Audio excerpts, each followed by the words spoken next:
Hello guys, আমার chicken fry ভাজা প্রায় কমপ্লিট। এটাই লাস্ট, তাহলেই শেষ। এই যে দেখুন,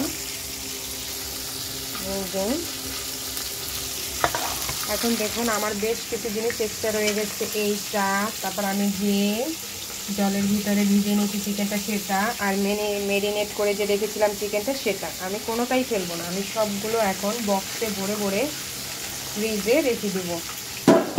পরে দেন আমি এগুলোকে কাজে লাগাবো। আমি সেটা আপনাদের সাথে ভিডিওর মাধ্যমে শেয়ার করব যে আমি কী করে এগুলোকে কাজে লাগাই। দেন আমি এখন এই যে ছোটো ছোটো বক্সে করে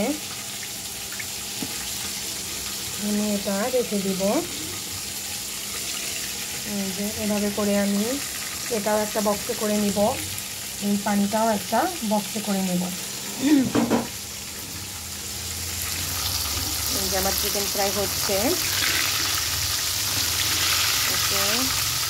ঠিক আগের মতোই আমি ডিপ ডাউন করে ভেজে নেব। তাহলে আমার চিকেন ফ্রাইগুলো ডান হয়ে যাবে। দেন আমরা সবাই মিলে খাবো। ওকে, আজকের মতো এ পর্যন্তই। Bye bye. Like, share and subscribe please.